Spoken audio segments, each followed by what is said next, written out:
Bem-vindo ao canal Escatológico.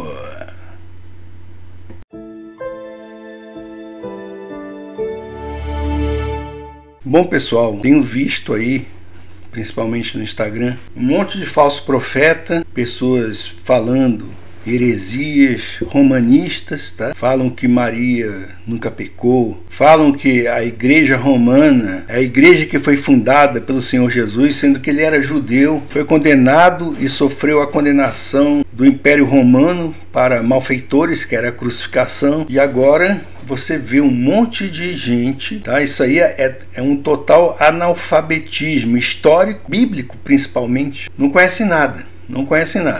E eu quero ler para vocês, tenho em mão esse livro, A Origem, do pastor Gilberto Stefano. Ele fala aqui a respeito da origem do catolicismo. Eu chamo a igreja romana de igreja caótica apóstata romana. Caótica por quê? Porque é o caos total que ela promove na mente das pessoas, escraviza as pessoas por causa da ignorância delas, tá? Porque são apedeutas bíblicos. Não procuram ler as Escrituras, e o próprio Senhor Jesus diz que as Escrituras testificam dele, não testificam de Maria, não testificam de Pedro, de Paulo, de João, testificam a respeito de Jesus Cristo, dele mesmo. Está escrito, leia lá o Evangelho de João.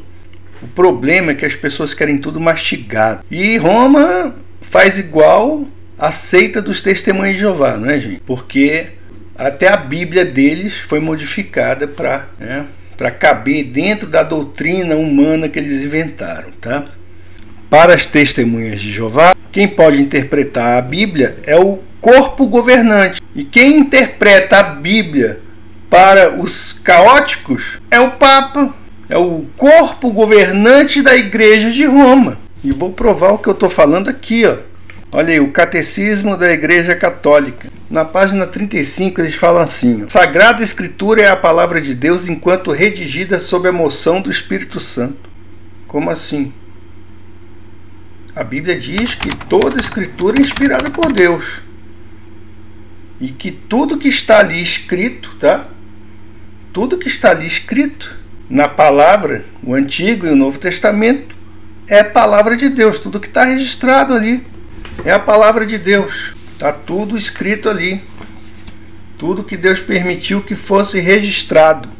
E a palavra fala que tudo que está registrado é para que nós crescemos que Jesus Cristo é o Senhor. E vejam só, eles acrescentam, né? Toda seita faz isso, gente. Sempre acrescenta alguma coisa à Escritura. Eles acrescentam a tradição, a prática deles. Não é apenas a palavra, é a tradição romana. São as doutrinas humanas falsas. Quanto à sagrada tradição, ela transmite integralmente aos sucessores dos apóstolos a palavra de Deus confiada por Cristo Senhor e pelo Espírito Santo aos apóstolos, para que, sob a luz do Espírito de verdade, eles, por sua pregação, fielmente a conservem, exponham e difundam. Pois é, estão difundindo um monte de mentira por causa da tradição.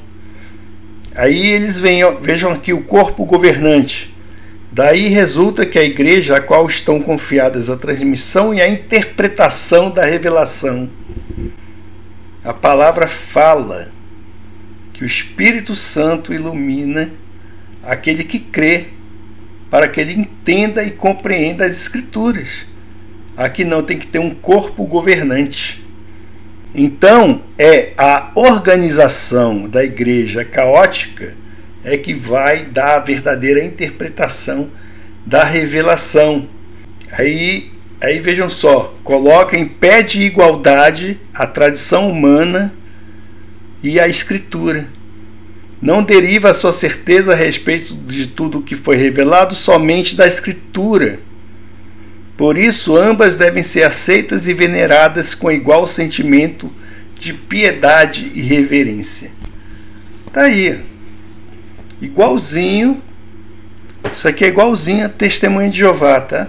Pode dizer que não é, mas é, tá, meu amigo? E como Jesus falou para os fariseus, vocês, por causa de vossa tradição, anulam a palavra de Deus, do mesmo modo, o caos de Roma faz a mesma coisa. Anulam as escrituras por causa da tradição deles.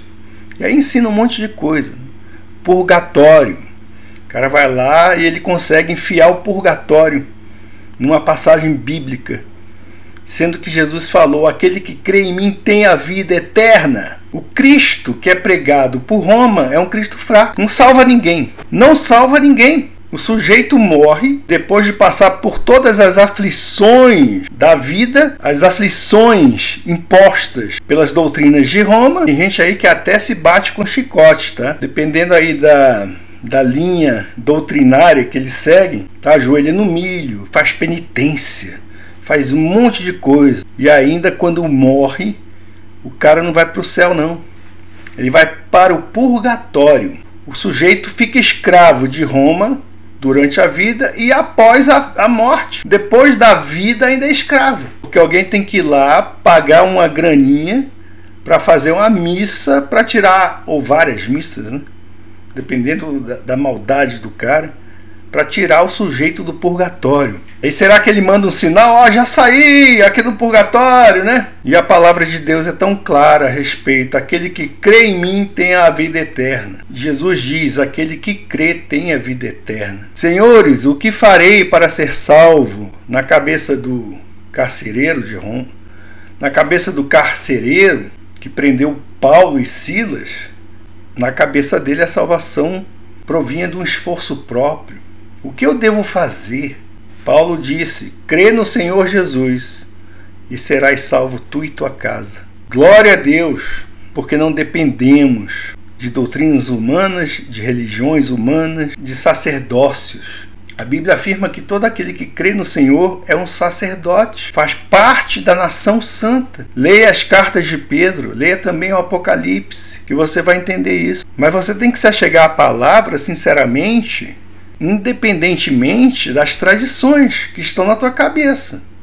O Espírito Santo tem que revelar para você. A palavra vem em primeiro lugar, sola escritura. E para rebater essa desinformação, tá?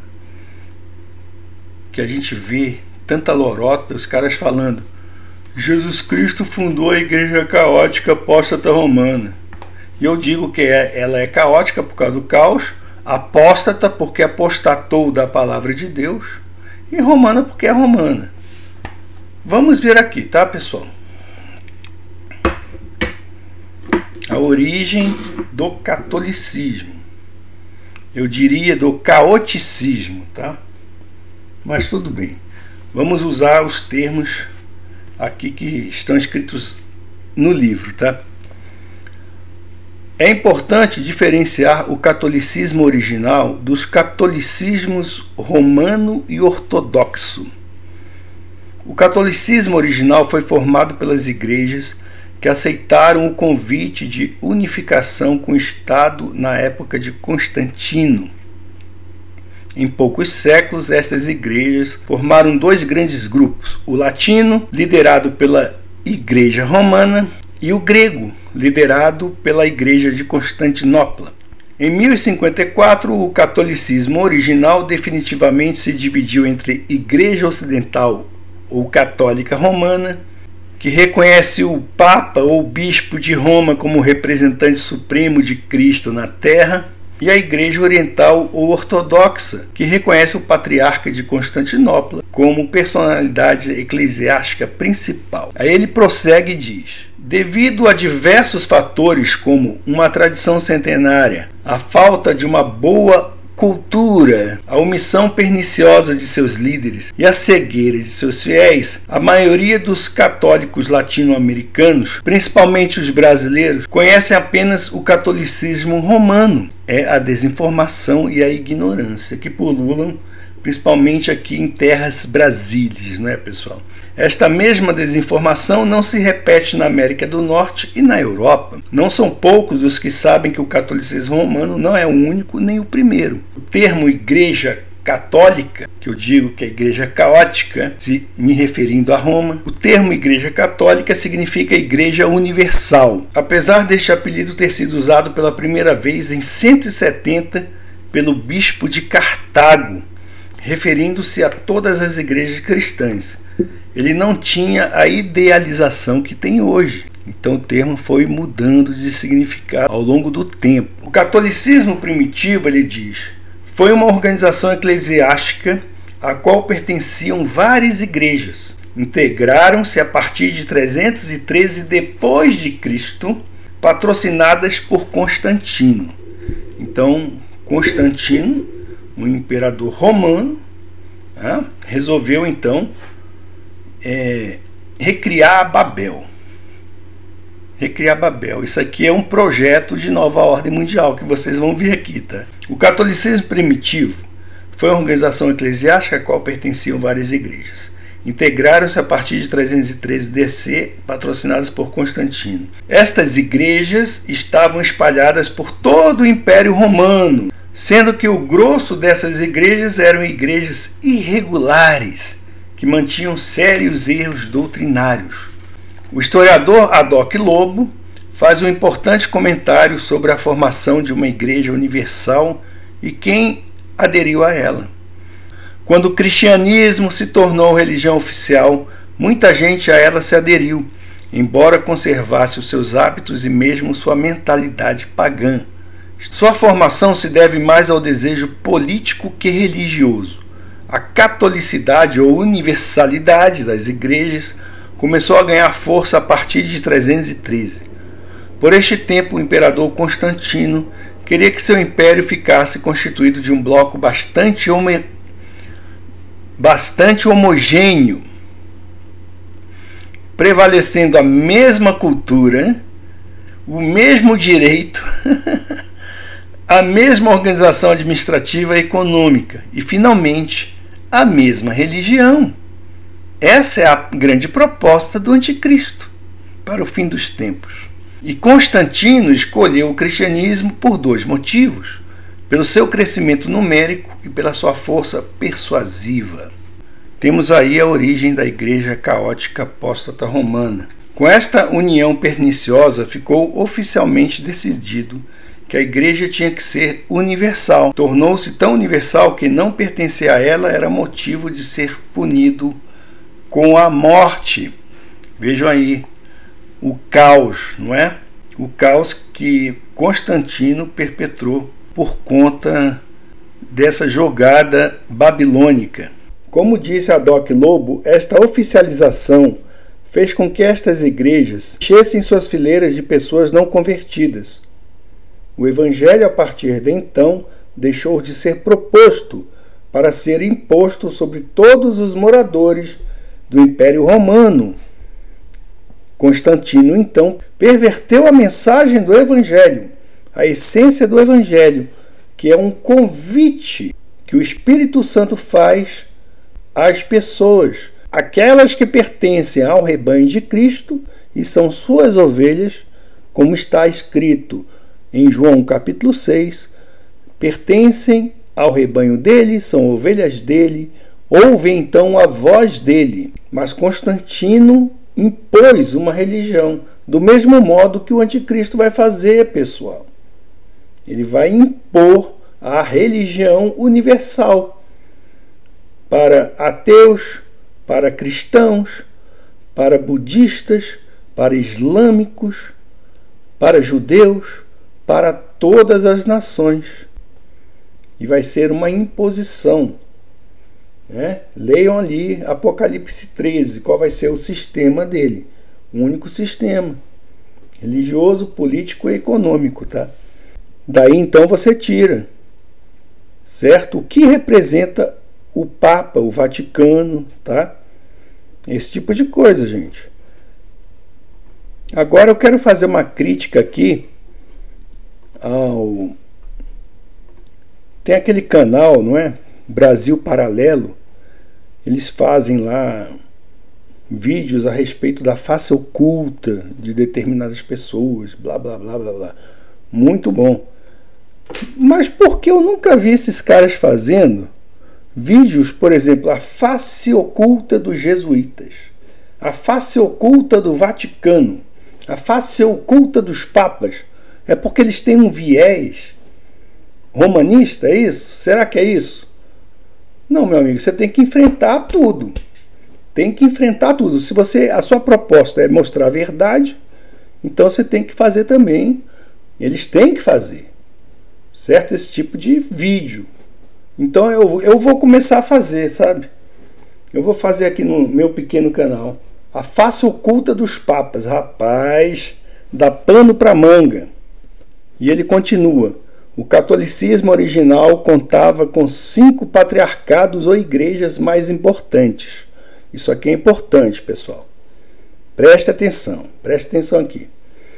Estas 5 igrejas disputavam entre si para ver qual delas teria primazia sobre as demais. Havia uma disputa, tá? E essas igrejas eram as seguintes: a igreja de Jerusalém, a de Roma, a de Constantinopla, a de Antioquia e a de Alexandria. Havia, portanto, uma disputa entre elas. Interessante para o amigo leitor, ele diz, é notar que Roma nunca foi conhecida ou reconhecida como a igreja mãe. Tá? Vejam aqui. Tá? Eles vivem falando isso, igreja mãe. Né? Que igreja mãe, uma pinóia, né? Tá aqui, ó. Certo? Nunca foi reconhecida como a igreja mãe. E seu papa, o papudo, é o papa alma, né? O cara come alma, rapaz. Nunca foi reconhecido como vicário ou substituto de Cristo pela cristandade primitiva.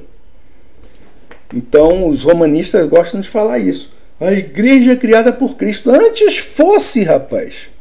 Porque se Cristo tivesse criado a igreja de Roma, certo? Como a igreja que começou lá no 1º século, né? Jesus ressuscitou, já criou a igreja romana, né? Eles pensam assim na cabeça deles, né? Que não lê a Bíblia. Antes fosse, porque aí eles não teriam criado a Inquisição, não teriam matado milhões de pessoas, perseguido milhões de pessoas, perseguiram os judeus, perseguiram os anabatistas, os valdenses, mataram pessoas que não seguiam, né, não pensavam de acordo com eles. Né? Então é isso. Antes fosse, é por isso que eles tiraram. É por isso que eles tiraram aqueles versículos. Que o Filho do Homem não veio para destruir a alma dos homens, porque eles tiraram esses versículos da Bíblia. A Bíblia de Jerusalém não tem. Não tem. Em Mateus 18:11, a Bíblia, Ave Maria, coloca entre colchetes, tá, pessoal? Porque o Filho do Homem veio salvar o que estava perdido. Aí coloca em dúvida se isso aqui realmente estava na Bíblia. A Bíblia de Jerusalém retira, a Bíblia da tradução ecumênica retira, tá? Olha aqui, essa Bíblia sagrada aqui, que é a edição da família, que é a Bíblia que mostra, né, pessoal? Essa Bíblia aqui, ela é muito legal, porque traz aqui, ó, mostra a cosmologia bíblica, certo? Que eles tiraram da maioria das Bíblias. Mas tenho contra ti. Vejam só, eles tiram o versículo. Mateus 18:11 simplesmente não tem aqui, gente. Pula do 10, aí tem um asterisco aqui, pula do 10 para o 12, tá? Certo? Eles tiram. Certo? Aí alguns códices acrescentam. Aqueles que acrescentam são os manuscritos do texto Receptus. São os manuscritos bizantinos. E os que tiram são os manuscritos. São esses manuscritos alexandrinos, que não valem de nada, tá? Agora uma coisa, eu ouvi falar, alguém disse, não, Erasmo, ele era católico, apostólico romano. Por que então, eu pergunto, a Igreja de Roma não tem nenhuma Bíblia, nunca traduziu uma Bíblia com base no texto de Erasmo, já que ele era tão católico, apostólico romano? Rapaz, cheio de contradição, de mentiras, só vivem disso. Esses teólogos romanistas só vivem disso. É impressionante, cara. Esconde a história, né? É impressionante. E também temos aqui em Lucas, né? E que fala que Jesus não veio destruir a alma dos homens, né? Mas Roma fez muito bem feito isso aí. Leiam o livro dos mártires, pessoal, escrito em latim, que mostra todas as atrocidades da igreja apóstata romana. Leiam, tenham coragem de encarar a verdade. Tá aqui, ó, essa Bíblia também, tá? Assim como a de Jerusalém e a Bíblia ecumênica, também tira o versículo. Extirpam o versículo, eles colocam um asterisco aqui e pronto. Mutila o versículo, tira o versículo. É isso que esses caras estão fazendo com a Bíblia, tá? São os traidores da palavra. Portanto, Roma nunca foi reconhecida como a igreja mãe, e seu Papa nunca foi reconhecido como vicário substituto de Cristo pela cristandade primitiva. Vejamos estes relatos de Geoffrey Claus. O estabelecimento de uma monarquia papal exercendo a plenitude do poder sobre toda a Igreja Católica ainda estava longe de ser um fato quando começou o século XII. Foi só no século VI e apenas no Ocidente que o título de Papa, originalmente empregado para exprimir a solicitude paterna do bispo pelo seu rebanho, começou a ser reservado ao bispo de Roma. Em 1075, Gregório VII via-se ainda obrigado a precisar que havia apenas um Papa no mundo.